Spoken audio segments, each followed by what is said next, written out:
Class 7th।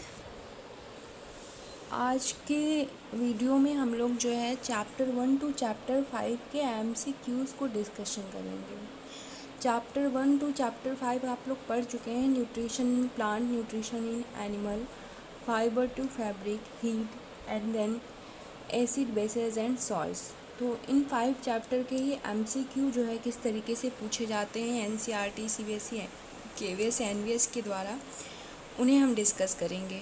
तो हमने हर एक चैप्टर से जो है फाइव क्वेश्चंस लिए हैं। 5 क्वेश्चंस वही हैं जो सबसे ज़्यादा बार पूछे जाते हैं। तो उनको हम स्टार्ट करते हैं। बच्चों ध्यान से पढ़िएगा और समझिएगा, और आप भी मेरे साथ साथ आंसर जो है वो बताते चलिएगा। तो स्टार्ट करते हैं। सबसे पहले चैप्टर 1 न्यूट्रिशन इन प्लांट। तो इसका क्वेश्चन नंबर 1 देखते हैं। क्वेश्चन है आपको, green plants are, green plants क्या होते हैं? फर्स्ट है herbivore, second autotroph, third heterotroph, fourth omnivore. तो आपको पढ़ाया है मैंने बच्चों कि ग्रीन प्लांट जो होते हैं उनके पास क्लोरोफिल होता है और वो अपना खाना खुद से बनाते हैं, इसलिए वो क्या कहलाते हैं? ऑटोट्रॉफ। तो फर्स्ट का आंसर क्या होगा? Autotroph. Then question number 2, the tiny pores present in the leaves of the plants for exchange of gases are called। जो छोटे छोटे छिद्र होते हैं, पोर्स होते हैं लीव्स के ऊपर ग्रीन प्लांट्स में, जिससे गैसेस का एक्सचेंज होता है, वो क्या कहलाते हैं? तो ऑप्शन है स्टोमेटा, ट्रैकिया, क्लोरोप्लास्ट, स्पाइरिकल्स। तो आपको याद होगा, आपको इस तरीके का कुछ स्ट्रक्चर बनवाया था मैंने, आपकी बुक में बना भी NCERT के। तो ये पोर्स था, इन पोर्स को हम क्या कह रहे थे? स्टोमेटा। क्या है इसका answer? Stomata. Then question number 3, rhizobium is an example of. Rhizobium किसका एग्जाम्पल है? तो ऑप्शन है symbiosis, parasite, insectivorous, none of this. तो आपने टाइप्स ऑफ न्यूट्रिशन पढ़े थे, हेट्रोट्रॉफिक टाइप्स ऑफ न्यूट्रिशन, उसमें आपने ये सारे टाइप पढ़े थे। तो उसमें एक ऐसा जो है आपने रिलेशन पढ़ा था जिसमें म्यूचुअल बेनिफिट देते हैं एक दूसरे को। मतलब दो प्लांट एक दूसरे के साथ रहते हैं, दो ऑर्गेनिज्म एक दूसरे के साथ रहते हैं और दोनों एक दूसरे को फ़ायदा पहुंचाते हैं, कोई भी किसी को नुकसान नहीं करता है। तो इसमें से ऑप्शन कौन सा होगा? सिम्बियोसिस। राइजोबियम आपने जो लेग्यूमिनस प्लांट होती हैं, जो पल्सेस होती हैं, दाल वाले जो पेड़ पौधे होते हैं, उसमें होता है ये राइजोबियम, जो उन्हें क्या देता है? प्रोटीन देता है और उनसे अपना खुद का खाना लेता है। तो ये आपका किस तरीके का एग्जाम्पल है? Symbiosis. Clear. Question number 4, which part of the plant gets carbon dioxide from the air for photosynthesis. Plant का वो कौन सा पार्ट होता है जो एयर से कार्बन डाइऑक्साइड जो है वो लेता है, गेट करता है, किसके लिए, किस प्रोसेस के लिए? फोटोसिंथेसिस के लिए। तो ऑप्शन है आपका root hair, stomata, leaf veins, sepals. तो इसका आंसर क्या होना चाहिए बच्चों? इसका आंसर होगा आपका, अभी थोड़ी देर पहले आपने बताया था, गैसेस को कौन जो है एक्सचेंज कर रहा है? Yes, stomata. तो इसका आंसर क्या होगा? Stomata. Then question number 5, iodine use to detect presence of starch, it gives starch. Starch जो कि एक कार्बोहाइड्रेट होता है, उसकी जो है उसकी प्रेजेंस को चेक करने के लिए एक टेस्ट आपके बॉक्स में बना हुआ NCERT के बुक में दिया हुआ है। आपने पढ़ा होगा चैप्टर 1 में, लीव्स बनी हुई हैं और उसके ऊपर जब आयोडीन डालते हैं तो उसका कलर चेंज हो जाता है, जिससे पता चलता है कि इसमें आयोडीन है या नहीं है। तो आयोडीन अगर जो है स्टार्च है या नहीं है, तो स्टार्च अगर होगा तो इन 4 ऑप्शन में से कौन सा कलर आएगा आयोडीन डालने पर? Red colour, green colour, blue black colour, colourless appearance. Yes, आपका आंसर बिल्कुल सही है बच्चों, option C, blue black colour. Very good. अगले क्वेश्चन पे चलते हैं।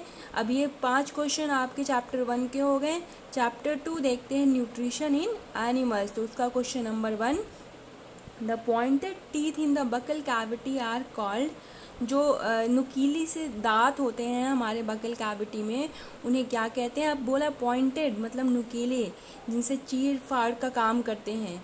तो इंसीजर, कैनाइन, प्रीमोलर, मोलर, ये वही दांत हैं जो आपके कॉर्निवोर्स एनिमल्स में जो है उनकी ग्रोथ ज़्यादा होती है, क्योंकि वो फ्लैश एनिमल्स को चीरते हैं, फाड़ते हैं।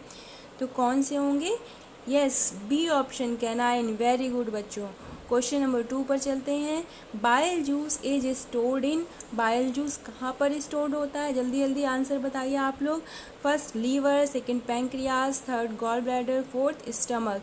बिल्कुल सही आंसर है, बाइल जूस स्टोर्ड होता है गॉल ब्लैडर में। लीवर आंसर मत लगाइएगा, आंसर इसका क्या होगा? Gall bladder. यहाँ पे स्टोरेज की बात हो रही है, तो स्टोर कहाँ होता है? गॉल ब्लैडर में। Very good. ये बाइल जूस इमल्जिफिकेशन करता है, बिग जो पार्टिकल्स होते हैं फैट के, उनको स्मॉल पार्टिकल्स में ब्रेक कर देता है और फिर कहाँ पहुँचा देता है? लीवर में। तो लेकिन पहुँचता लीवर में है फैट पार्टिकल्स, लेकिन वो छोटे छोटे पार्टिकल्स में टूटता किसके कारण है? बाइल जूस के कारण। और ये बाइल जूस स्टोर कहाँ होता है? तो स्टोर होता है गॉल ब्लैडर में। बच्चे लीवर लगा देते हैं, आप लीवर बिल्कुल मत इसका आंसर लगाइएगा। क्वेश्चन नंबर 3 देखते हैं।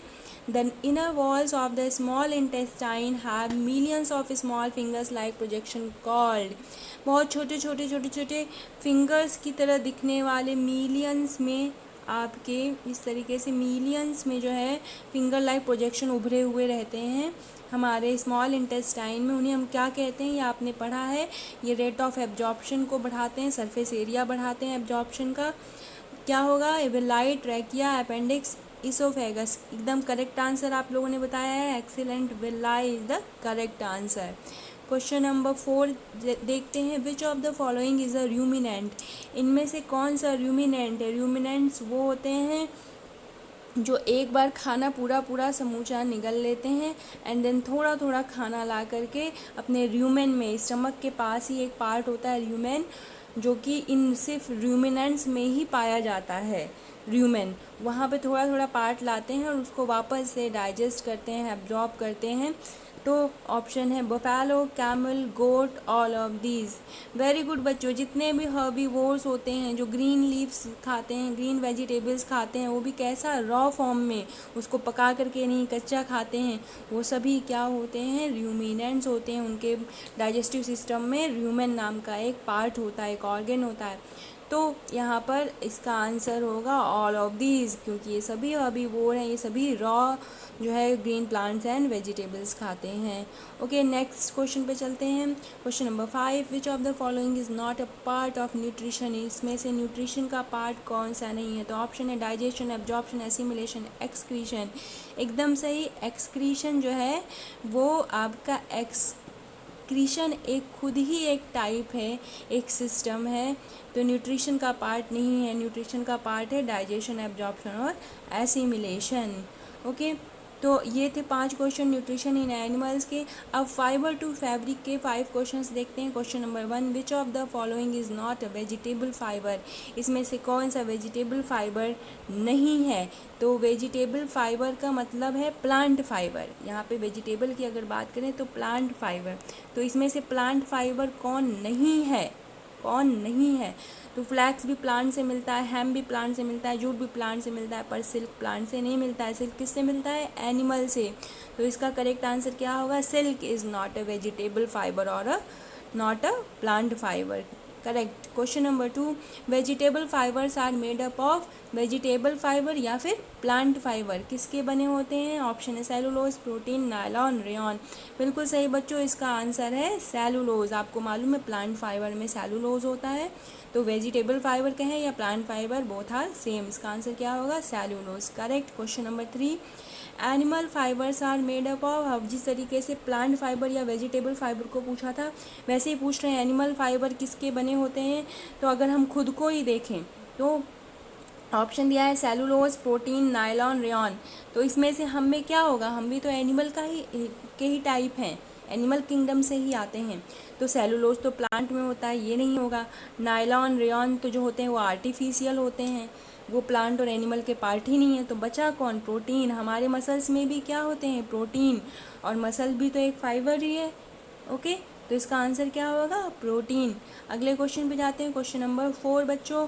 विच of the following process is not part of wool extraction?